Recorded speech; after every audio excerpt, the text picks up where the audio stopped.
Saya ingin bertanya perihal teori sejarah, yang mana zaman dulu kala ada manusia purba. Namun saya yakin bahwa manusia pertama itu Nabi Adam.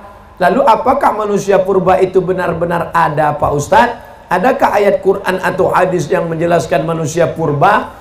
Nabi Adam panjangnya situna zira'an, 60 hasta. Saya berapa hasta? Satu hasta nih, dari ujung nih ke sini. Satu hasta, dua hasta, tiga hasta, empat hasta. Karena kita udah lama kenal, tambah sedikit, 5 hasta.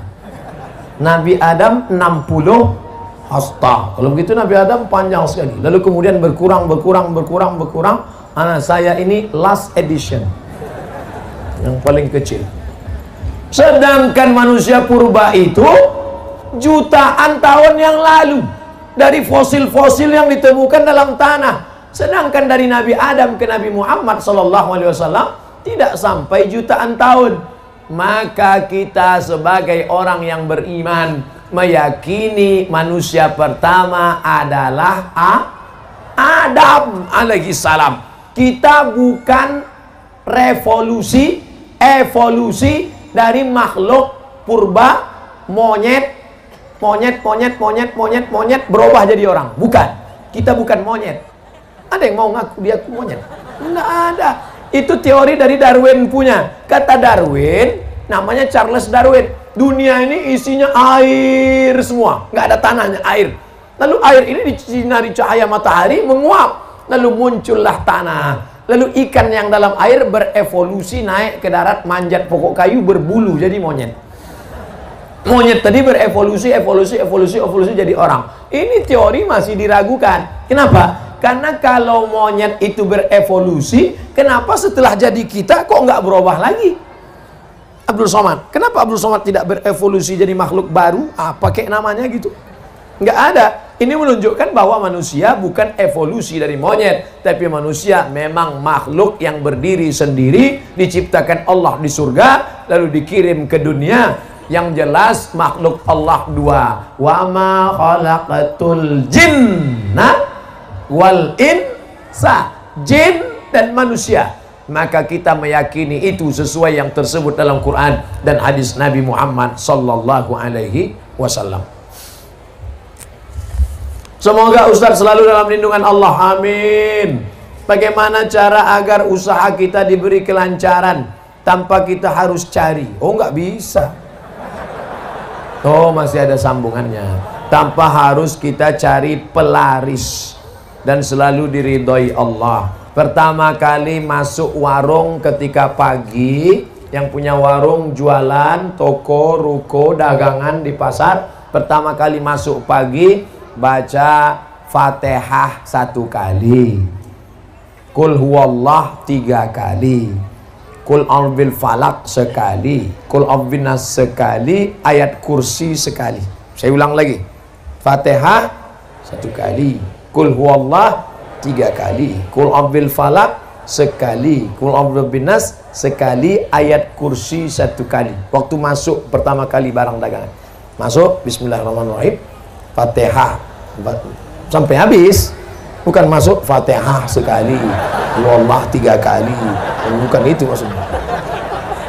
Karena ada orang ketika mabuk, ini mabuk nih, dia pakai narkoba, mabuk, datang temannya, istighfar.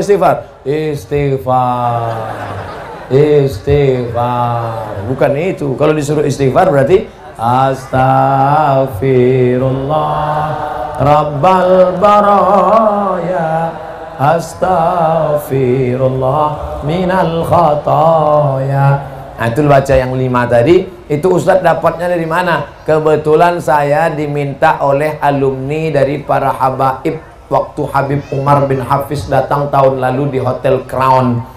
Saya pembawa acara Habib Jin dan penerjemah Habib Umar bin Hafiz yang beri materi di hadapan pengusaha-pengusaha. Ada pengusaha yang nanya, Habib, kami ini bisnismen, gimana supaya lancar? Nah, itulah disampaikan Habib Umar bin Hafiz lengkap dengan ijazah. Pertama kali masuk baca Fatihah, Qul huwallahu 3 kali, Qul falaq sekali, Qul sekali, ayat kursi 1 kali. Ijazah dari beliau. Jangan lagi pakai mantra-mantra, masuk ke dalam mantra. Hai, hantu segala hantu, setan segala setan. Datanglah, datang. Orang yang menjual jiwanya kepada iblis sudah terjadi. Coba cari di internet artis-artis yang menjual jiwanya kepada setan. Pernah lihat? Banyak di antaranya yang menjual jiwanya kepada setan. David Copperfield menjual jiwanya. Ada MOU-nya, Memorandum of Understanding Between Me and Satan. Jangan minta kepada setan. Kita ini hamba Allah, bukan hamba setan. Jangan minta kepada dukun, jangan minta kepada, tapi mintalah doa kepada para habaib, kepada para tuan guru dan kepada para ulama. Mudah-mudahan kita mendapatkan keberkahan hidup dunia dan di akhirat. Assalamualaikum Pak Ustadz. Waalaikumsalam. Bagaimana membimbing hati agar sabar dan taat dalam menanti seorang anak? Ustadz Somad, saya sudah nikah sebelum tahun 10 tahun belum punya anak. Berapa lama? 10 tahun. Nabi Ibrahim baru punya anak Ismail, umurnya 86 tahun. Kamu baru 10 tahun. Tunggu 76 tahun lagi.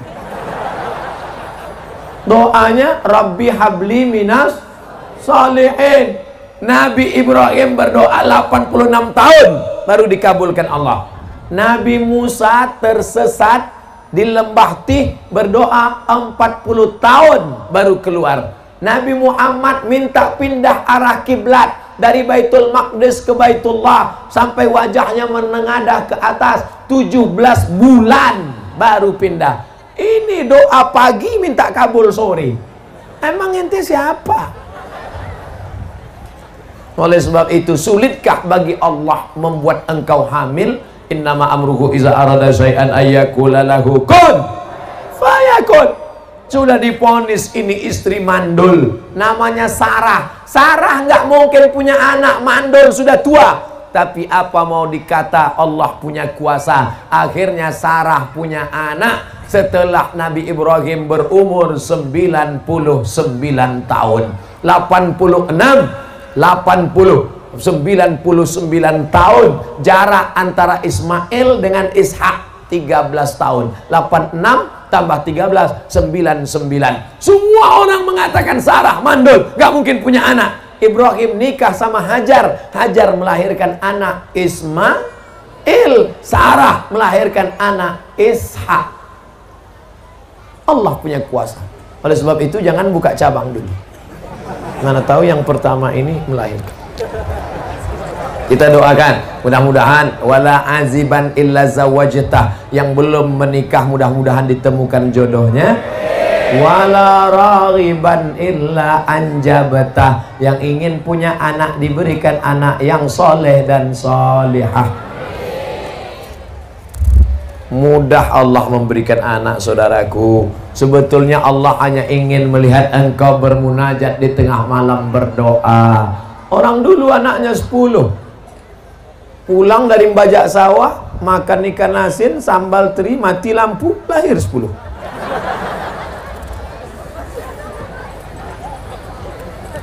Ustaz, apakah ketika orang tua sudah meninggal dunia, masihkah bisa memberikan doa-doa untuk anaknya, Pak Ustaz? Orang tua sudah meninggal dunia, apakah dia masih bisa berdoa kepada Allah untuk orang yang masih hidup? Iza matal insan, kalau manusia mati, inqoto'a, putus amalnya. Maka menurut ulama yang putus amalnya itu adalah amal taklifi. Itu maknanya. Yang putus itu amal taklifi. Orang meninggal tidak wajib sholat, orang meninggal tidak wajib puasa, orang meninggal tidak wajib umroh kalau mampu, orang meninggal tidak wajib bayar zakat. Tapi bahwa setelah meninggal dia beramal, maka dia tetap beramal. Mana contohnya? Nabi ketika Isra Mi'raj, Nabi melihat ada Nabi yang sholat di kuburnya. Nabi melihat ada Nabi yang berzikir di kuburnya. Itu menunjukkan bahwa orang meninggal juga masih tetap beramal. Tapi katanya amalnya putus. Yang putus itu amal taklifi. Makanya wali-wali Allah masih bisa memberikan doa. Makanya ada orang yang bertawassul kepada Allah berkat Syekh Abdul Qadir Al-Jilani, berkat Syekh Abdullah Syattari, berkat Syekh Abdul Hasan As-Sazili, berkat para ulama wali-wali Allah. Artinya apa? Mereka masih bisa beramal. Yang dimaksud amal putus adalah amal taklifi, sholat, puasa, zakat, haji, umroh, amal yang wajib. Makanya kalau ada tetangga, kawan, sahabat yang nggak mau sholat, nggak mau puasa, suruh dia mati. Dari pesantren Anwarul Hidayah, Pak Ustadz Somad, Anwar, kalau satu nur, satu nur cahaya, cuman satu cahaya nur, tapi tadi cahaya Anwar. Nama suaminya siapa? Anwar, bercahaya. Mana orangnya? Hitam. Mohon maaf Pak Anwarnya. Anwar, hidayah, jalan, nur, cahaya. Semakin banyak pesantren-pesantren, maka semakin banyak cahaya-cahaya hidayah yang akan menerangi provinsi Banten, insya Allah. Banten ini negerinya para ulama yang menulis tafsir Marah Labid fi Kasfi Ma'anil Qur'anil Majid. Tafsir berbahasa Arab, dibaca orang Arab, dicetak di Arab, ditulis Arab, dibaca orang Arab, ditulis oleh Syekh Muhammad Nawawi Al-Bantani, Banten, makamnya di Ma'la dekat Masjidil Haram. Pak Ustadz, bagaimana hukum seorang penghafal Quran yang sedang haid, murojaah hafalannya dengan memegang mushaf, dan apa dalilnya? Saya hanya berpegang kepada kitab yang saya baca. Kalau ada ustadz lain yang fatwanya beda dengan fatwa yang saya sampaikan, mungkin dia lebih alim. Yang saya tahu, perempuan yang haid tidak boleh megang Quran, tidak boleh bawa Quran, tidak boleh baca Quran, tidak boleh masuk masjid, tidak boleh tawaf, tidak boleh puasa, tidak boleh sholat. 7 larangan. Tidak boleh bawa Quran, tidak boleh megang Quran, tidak boleh baca Quran, tidak boleh tawaf, tidak boleh i'tikaf, tidak boleh sholat, tidak boleh puasa. Itu Ustaz baca di mana? Al-Fiqhul Islami wa Adillatuh Syekh Wahbah Zuhaili. Jadi kalau mau ngulang bacaan, sepakat 4 mazhab, paling tua Hanafi, nomor 2 Maliki, nomor 3 Syafi'i, nomor 4 Hambali. Perempuan yang tidak suci dalam keadaan hadas besar, dalam keadaan haid, tidak boleh baca Quran. Ada pengecualian, ada 2. Yang pertama, menurut mazhab Maliki, perempuan yang hafal Quran boleh ngulangi hafalan murojaah, karena yang hafal Quran mesti ngulang 1 hari 2 juz. Selama haid 7 hari nggak ngulang, hilang 14 juz. Maka cara ngulangnya an zahri qalbin, dalam hati. Makanya kalau ada nanti kelihatan ada anak gadis, diam aja, itu sedang ngulang hafalan. Kalau dia hafal Quran. Tapi kalau enggak, diam, itu kesambet. Menurut mazhab Maliki, perempuan yang hafal Quran boleh murojaah, mengulangi hafalan an zahri qalbin, dalam hati, diam. 2. Menurut mazhab Hambali, boleh mengulang membaca tapi putus-putus. Ibu-ibu yang guru di sekolah boleh, tapi putus-putus. Anak-anak murid ikuti ibu ya. Ya ayyuha allazina amanu ittaqullah haqqa tuqatih. Boleh. Jadi yang boleh mengulang hafalan 2. Pertama, perempuan yang hafal Quran. Yang kedua, guru ngajar di sekolah untuk putus-putus, potong-potong, menurut yang saya baca. Jelas? Apa perlu bersyahadat ulang, berbaiat bagi yang sudah lahir dari keluarga muslim? Bapaknya muslim, ibunya muslimah, anaknya muslim. Datang ustadz, kamu belum Islam. Kalau mau Islam harus ulang syahadat di depan saya, karena saya disaksikan guru saya, guru saya disaksikan guru saya, guru saya disaksikan guru saya, sampai ke Nabi Muhammad. Tapi bapak saya Islam. Bapak kamu nggak diakui Islamnya karena belum belajar ke saya. Ini lagi tren nih sekarang. Maka ada jamaahnya yang datang ke saya, Ustadz Somad, kata guru saya, Islam saya belum sah kalau belum bersyahadat depan dia. Apa pendapat Ustadz? Bawa gurumu ke sini biar saya syahadatkan. Bawa guru kau ke sini biar ku syahadatkan. Ini UUD aja, ini UUD. Aliran-aliran model begini, UUD, UUE. Ujung-ujungnya duit, ujung-ujungnya wanita. Kalau yang mau syahadat nenek-nenek dari jauh aja. Kalau anak gadis harus di sana.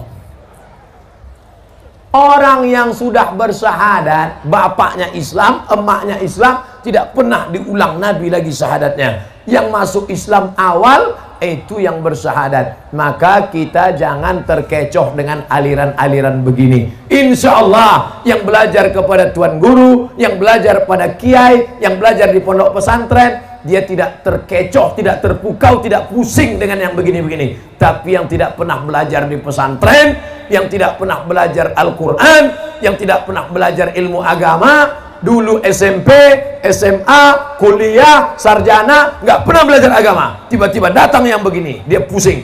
Makanya anak-anak kita dimasukkan sekolah agama.